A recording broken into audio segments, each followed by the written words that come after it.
Hi, my dear Astro family. Today I will be speaking probably about one of the most complex full moon of the year. So I really recommend staying till the very end. What we will be covering is the full moon general meaning in Virgo.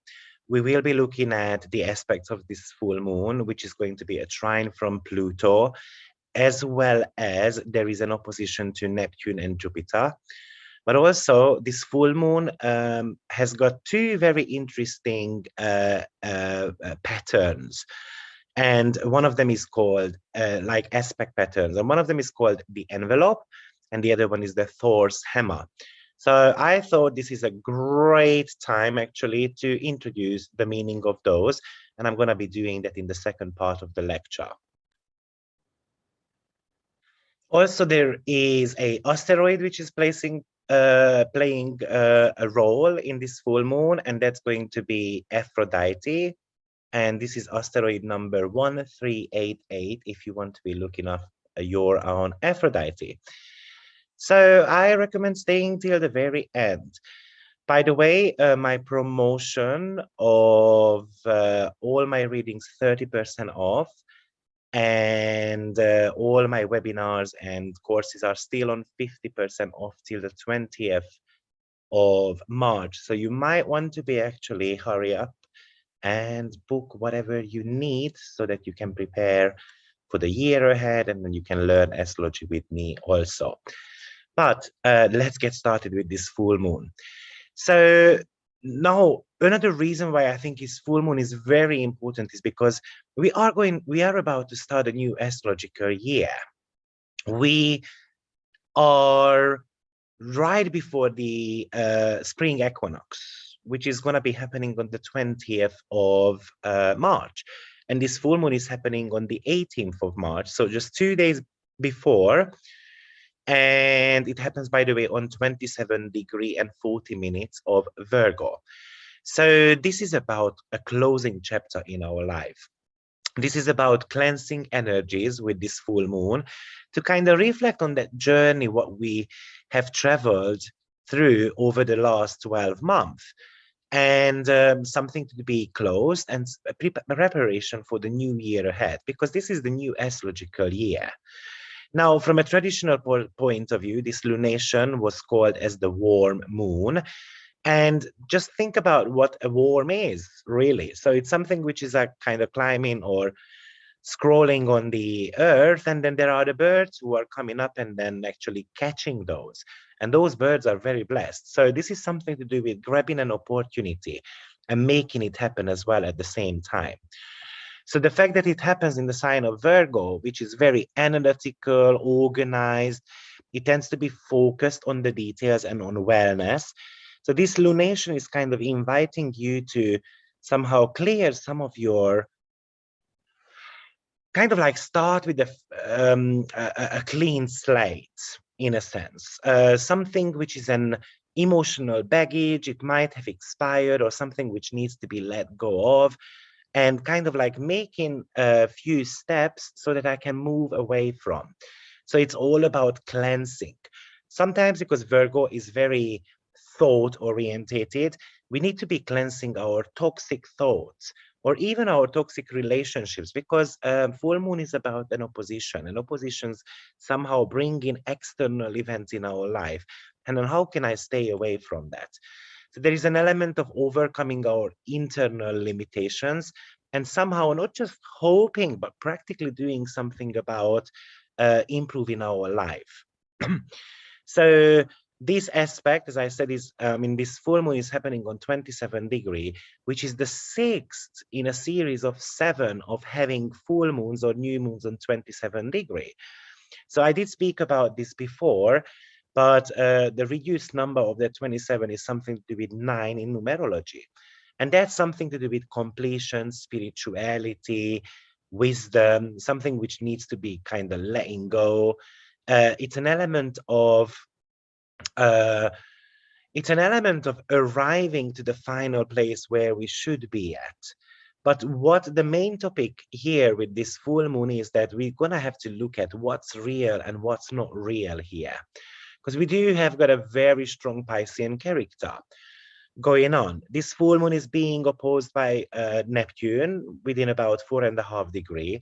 Neptune is actually conjuncting Jupiter also. It's already within orb. It's going to get exact on the 12th of April. I did make a video about that, but I think I'm going to make a new one anyway. So just to remind you of this one in a lifetime energy, how to prepare for that. So what's real and what's not real in your life is actually very important. It's about kind of like gearing yourself up towards balancing out your dreams and the logic. So am I dreaming way too much, or am I making the necessary steps to actually give a physical form to those dreams? The Virgo full moon is always an opportunity to tap into your intuition and to be able to share exactly how you feel about it. It's about wrapping up a project. You might have started probably 6 weeks, 6 months, or 2 weeks before. So you might want to be looking at what was going on in your life around that time. Full moons are always about culmination point, something to do with the breaking point, something which gets a light shed on, but it's also a release point. So something needs to be released, which is no longer serving you. And think about Virgo as in the service element, and think about the Pisces as in releasing, letting go of something. So typically Virgo and Pisces is like, you know what, I've worked in my entire life, Virgo, and now it's time to retire. And that's the Pisces, the letting go of element. Uh, Virgo full moon is very grounded in a sense, service orientated. There is an element of what type of connections we make. I usually say that Virgo is kind of like the sign which is actually bringing the body, the mind, and the spirit together. Think about Virgo as the sixth sign. So that's something to do with between the fifth and the seventh signs. And fifth is about fun and engagement and being being engaged with life to the fullest. And the seventh house is that sharing that with someone. So Virgo somehow brings together the body, mind, and the spirit. And knowing that if those are all healthy, then we are actually at the perfect place. But of course, it's a Mercury rules sign. So information gathering and communication definitely take a center stage, also with Virgo. So it is asking you to look at how much work you do and how much resting down time you have at the same time as well. But it also wants to bring up some emotions to the surface, which might be service related. Sometimes what happens is that, you know what, I'm fed up of picking up the dirty socks. For instance, me preparing for this video earlier, looking at a few charts, you know, I'm on holiday at the moment. I'm in Dubai, but I'm going to be traveling back today. But then I'm going to have to travel also tomorrow too. So I've been postponing recording this video because I was in the need of having a little bit of a downtime. So the balance here is to kind of schedule attending some of your duties, but also making sure that we have got something else going on which is actually relaxing for you. So you're going to have to ask yourself the question, what makes me feel good about myself? In what ways am I relaxing? But also attending your responsibilities as well at the same time. And we know that the very strong Piscean energy, what it can make, what it can do is that it kind of makes us wear a rose-colored glasses. And you know, it's kind of like dreaming about being princess and being the best, I don't know, looking person in the world. And Virgo also does this, but it does it in a little bit different way. It is idealizing, but it is overthinking it. So it's kind of like, if we're talking about the universal love, what Pisces is about, then we've got the Virgo, which is looking at every single detail of that love. So overthinking kind of should be stopped here, or it actually asks you, do you overthink way too much about something which might be a little bit simpler? I think this full moon is kind of fertile in a sense of um, what type of, to kind of create an emotional bond with something, with something you imagined.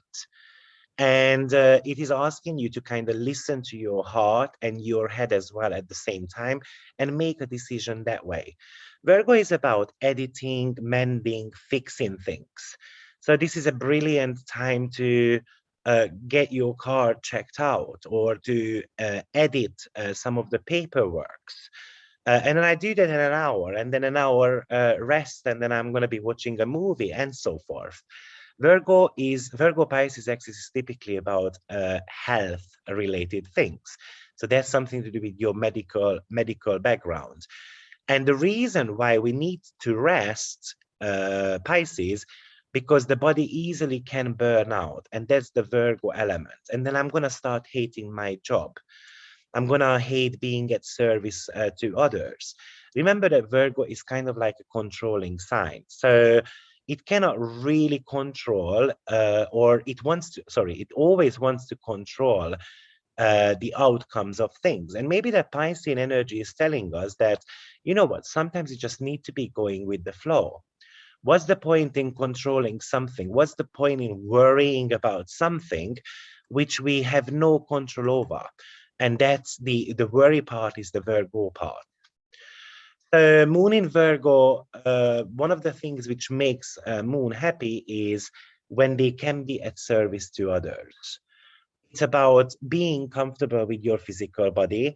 Virgo Moon is kind of like pure, and it somehow indicates virginity as well. But I think virginity is very much about the exalted state of purity.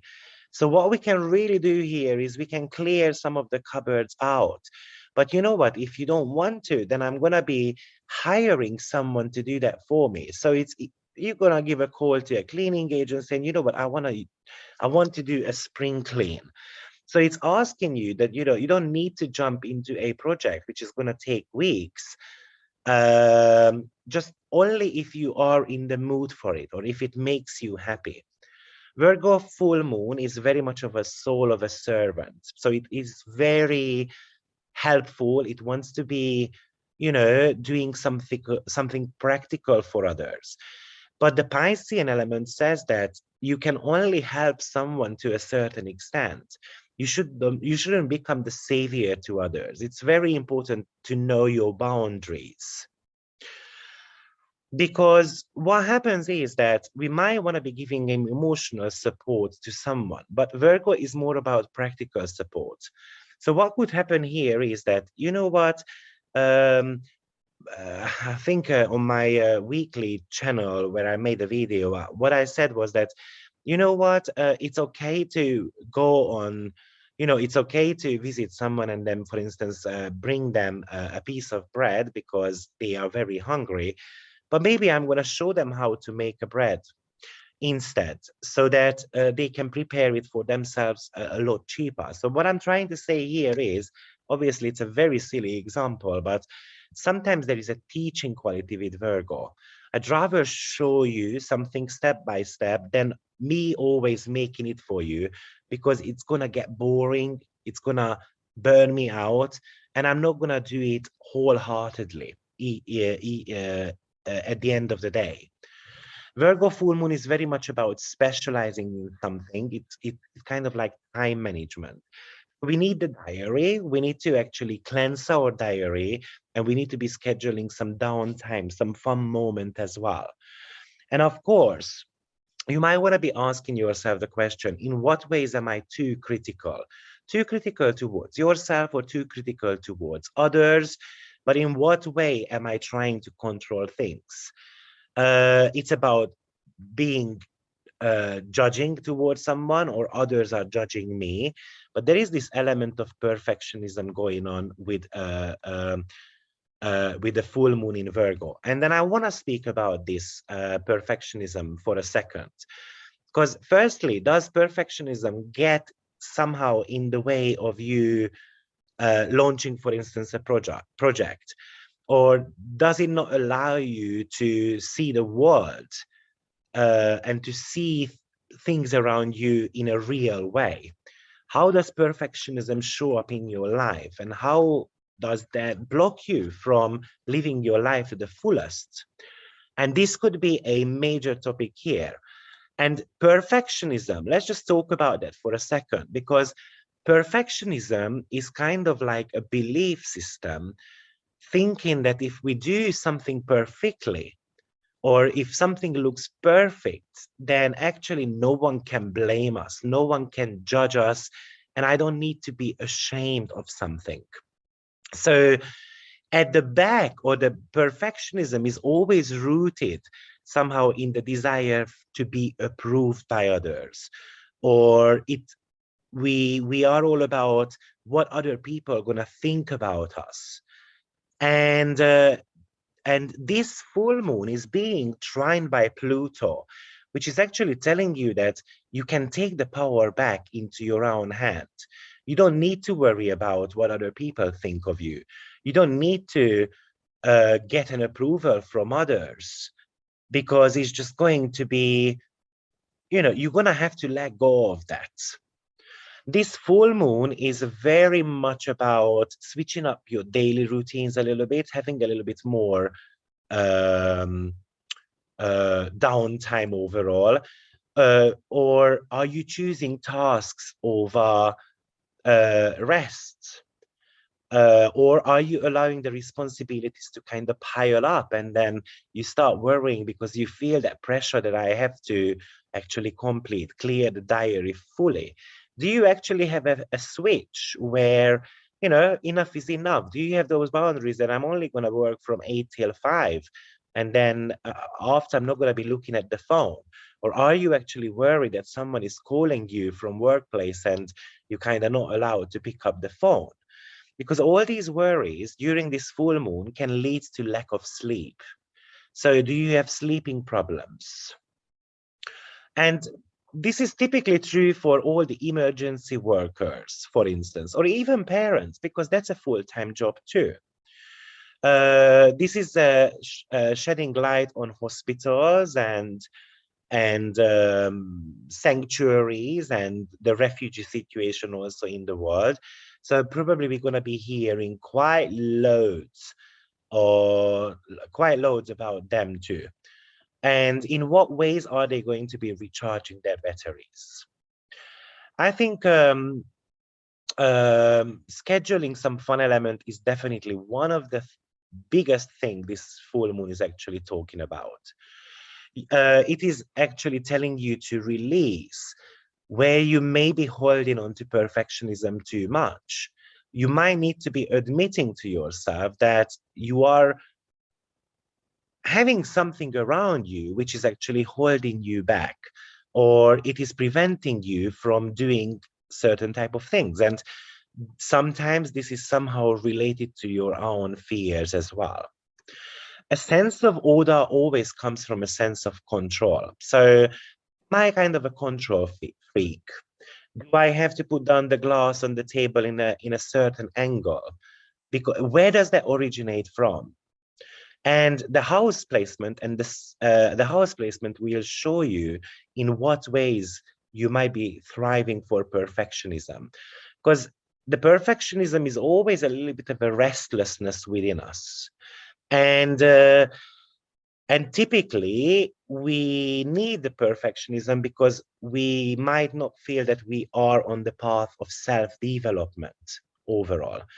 And of course, doing something which is actually feels good is all about a self-betterment. Uh, Virgo full moon could be about wanting to do something because I want to be useful. I want to feel needed. Uh, do you actually do that all the time? Or maybe do you contribute way too much to the world by being proactive or practical as well at the same time? I heard this that UK is actually offering shelter to people now, and they are giving money to individuals, a certain amount of money to individuals who actually let Ukrainians to have a bed in their home. And on one hand, I think it's a very beautiful gesture. It's very Virgo and Pisces axis related. But also, I heard that McDonald's actually there is paying their employees who are not working still because of course it's a gesture. I'm guessing there are other reasons as well. But also, they are UK McDonald's is donating money to the Ukrainian McDonald's workers. So this is some type of, there is a mundane responsibility here as a franchisee, global franchisee, which is actually targeting one specific countries. And the specific area is the Virgo. And the Piscean element is something to do with that universal love or universal helpfulness overall. I also believe that a Virgo full moon is actually indicating that somehow the domestic environment needs to nurture you in the best possible way. So it is the sign of cleanliness, and it is about not having any cluster around and so forth. So it's brilliant time to organize your home environment as well. Or just looking at what is important at home and what is not. So your comings and goings and getting rid of what is not needed anymore. Virgo full moon is not about enjoying these fluffy and pretty words. It's more about practicality. So maybe in the relationship department, telling my partner that, you know what, I'd rather want you to bring me a bunch of flowers or bring me spices from Dubai, for instance, rather than sending me a postcard or, telling me that how beautiful I am. So they need a little bit of a practical things. Or I just want you to help me to wash up the plates and so forth, especially if it happens in your seventh and the first house. So holding on to something which is no longer serving you, it's a reminder to let go of that. Or maybe actually it is also telling you that it's time to know that you deserve something better. But are you doing much about it? What are you dreaming about that needs a physical form? Now, this full moon is being opposed by Neptune, which is actually conjuncting Jupiter as well. And Neptune is the planet of spiritual growth. And it is something which actually can help you accelerate the development of your intuition or kind of like opening up your third eye. But also, it's very easy to kind of cloud your judgment, not necessarily seeing the path ahead of you, kind of like feeling that the time around me is very confusing and I don't know which way to turn because everything is blurry in front of me. So Neptune here is telling you that you are meant to be listening to your gut feelings. You have to be getting in touch with your inner voice. It's also about, because it's an earthy sign, so that we must make an effort to kind of clear the air around us so that I can see. It's like driving a car and then it's raining. You're going to actually switch on that rainy stuff in the car so that you can see the road ahead of you. And this is very much this Neptune and Moon opposition at the moment. But also, as I said, it's about an effort to get any situation in your life to kind of vanish and stop seeking validation from the external world. It is somehow asking you to turn within and to look at your internal kind of organs and how they are actually working out. It might be about telling you not to take on too much responsibility because you might be overdoing something and then it can run you down. I also believe that it's very easy with this energy to get swept into very complicated feelings, and that we are trying to somehow rationalize our feelings to kind of understand our feelings. And that's lovely to a certain extent. But it's very important to remember that I cannot rationalize every single feeling of mine. And then what could happen with this Moon and Neptune is that I get addicted to something. I kind of, when it doesn't happen the way I imagine, that I get betrayed, or I feel like they are lying to me, or I feel like somehow karma is haunting me, and it's something like a carryover from the past. It could really talk about, um, that there is a sweet path or ahead of you. I just need to be devoted to it. It might be talking about volunteering to a charity organization, for instance. It is about something to do with healing. And Virgo is typically about the natural resources, what the earth has got to offer. So I don't know, picking up the seeds, and it's kind of like an eco-friendly type of constellation. Probably we are going to be hearing about those as well. You should be doing something which is actually like a spiritual church, something which makes your heart a little bit warmer. I also, what I've noticed in regards to this lunar configuration is that the ruler of this full moon, Virgo, which is actually nearing a conjunction to Jupiter. And Jupiter is luck and abundance and expansion, and one of the most fortunate planets which we look at. But Mercury is in the sign of detriment and fall as well. So it's very easy that it's very possible that around all these Piscean energies, we are going to be having a lot more conversation around emotions or creative projects, or actually healing also.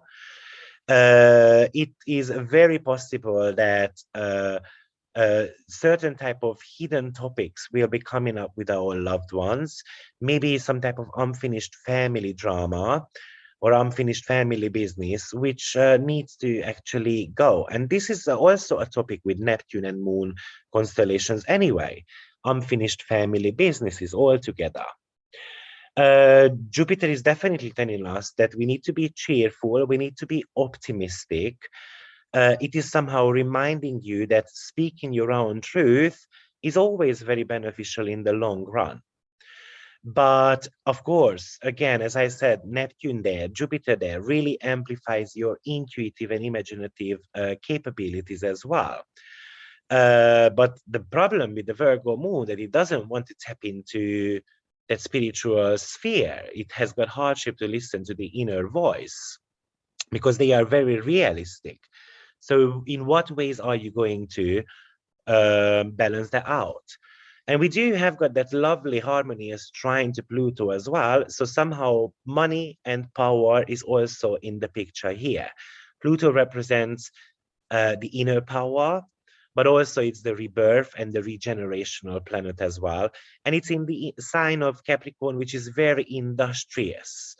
So this combo can be talking about that you have to be dreaming about a better future, or you have to be dreaming about how you're gonna get to the next level when it comes to your long-term goals.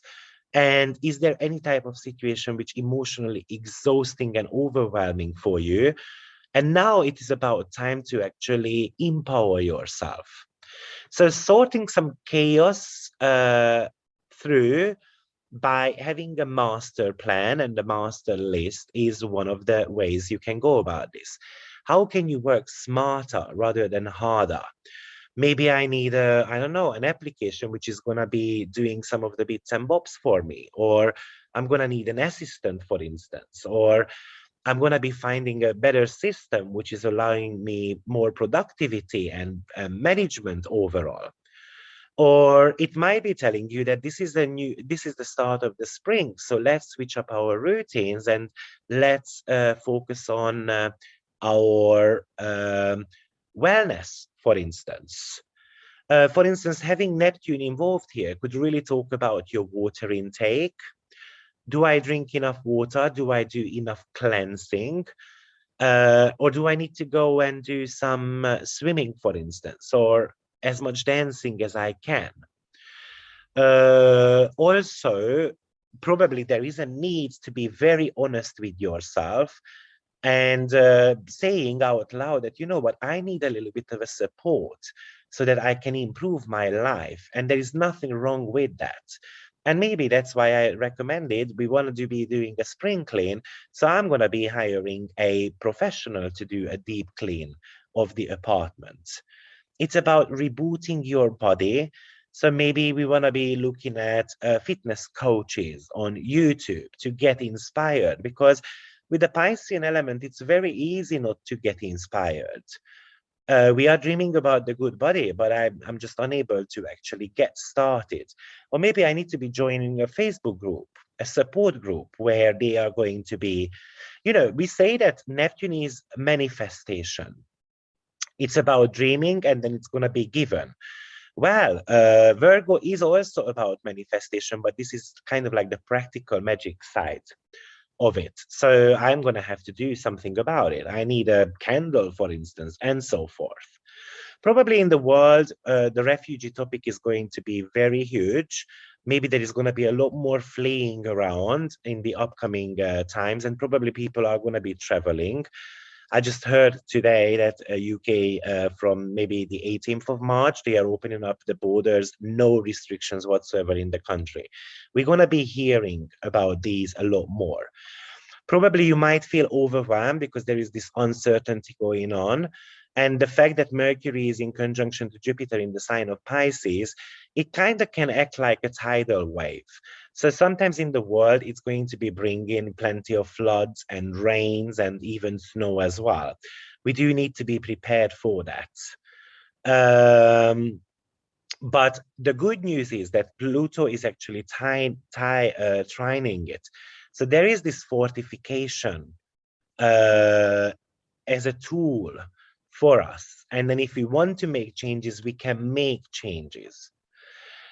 But probably small steps needs to be taken, which is actually going to be serving your higher goals. It's typically physical changes that is going to make a drastic change in the long run for you. But the Pluto tells you that you need to be facing the truth. You have to be working on your fears. You cannot be scared, or even if you are scared, but I'm going to be facing the fact that I'm scared. It's very possible to be afraid of the unknown. And then I start thinking 24/7. So we must stay positive and plan ahead. And that's the Jupiter and Neptunian part of it. So having a game plan, dreaming big, broadening your horizon, and you can do that just straight after you had a little bit of a contemplation or meditation going on. Think about what and who gives you the most energy. Or think about it this way: what will I regret the most in my life if I don't take action at all on it this time around? What is holding me back from moving forward?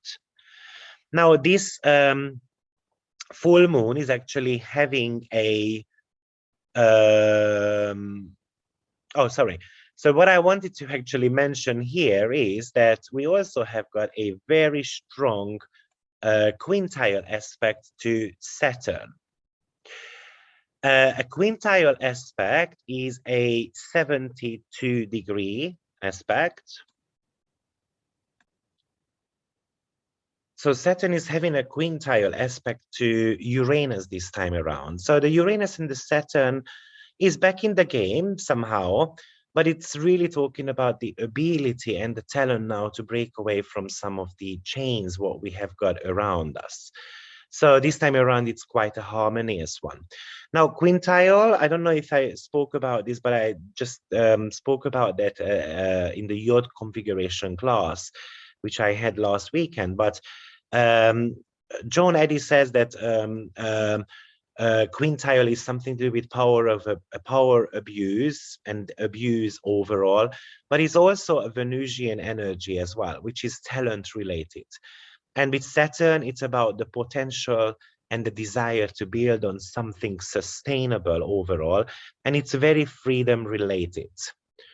Now, as I said, there are two aspect patterns involved in this full moon. And one of them is the envelope, and the other one is the Thor's hammer. So the envelope contains 6 points: the Sun, Moon, Neptune, Pluto, and the lunar nodes. Probably apart from the lunar nodes, the outer planets are the most important part of it, and that's the Neptune and the Pluto.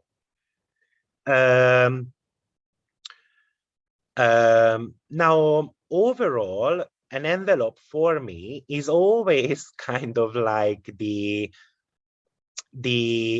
secret.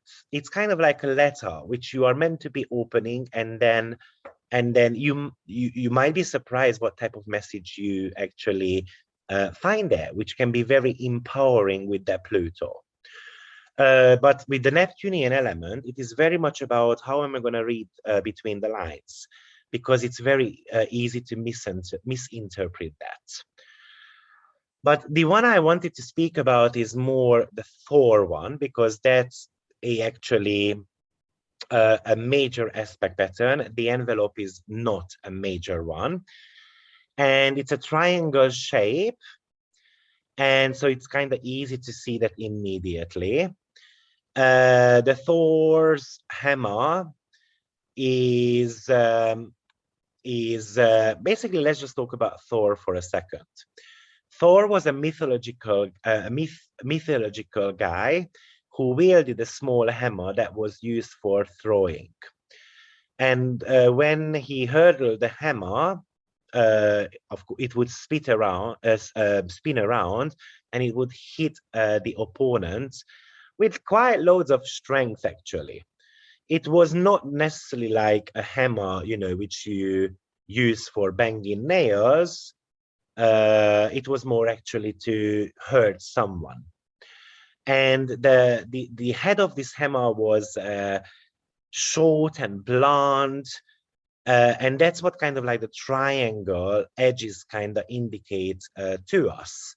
Something to do with how, short and blunt they can be. Now, the Thor's hammer is actually formed by 3 planets, 2 planets in square with each other, and the third one is actually a sesqui square to a third planet. So this is somehow a challenging aspect. Now, if someone doesn't know what sesqui square is, that's a 135-degree element, and that would be the aspect of obsession.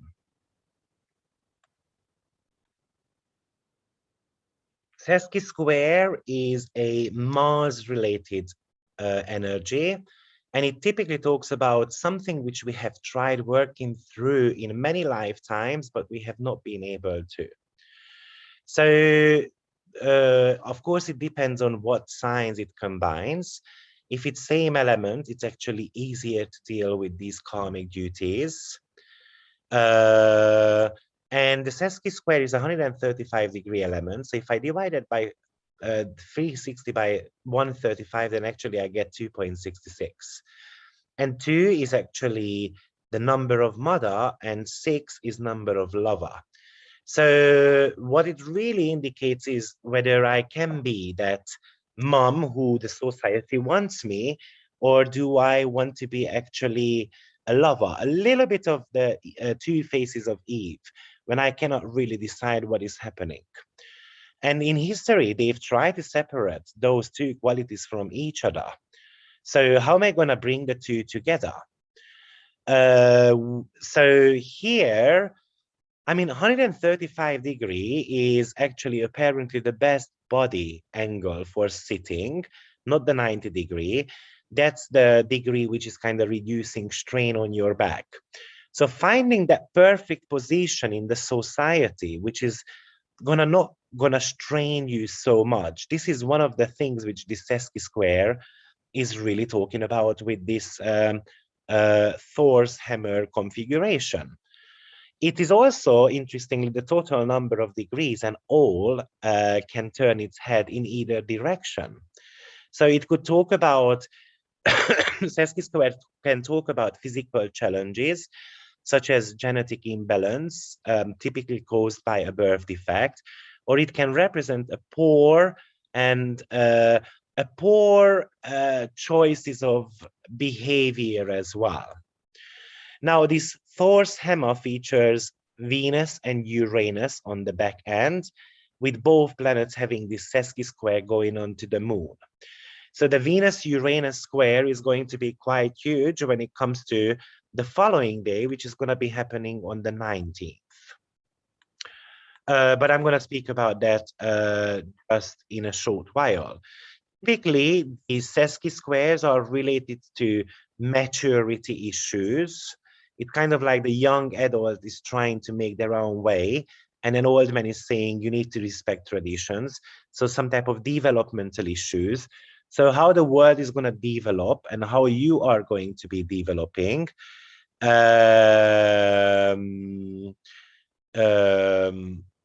Then you know, how you develop in a certain type of situation is going to be important with this full moon. And do I need to actually give up on something and then starting fresh? This could be something to talk about.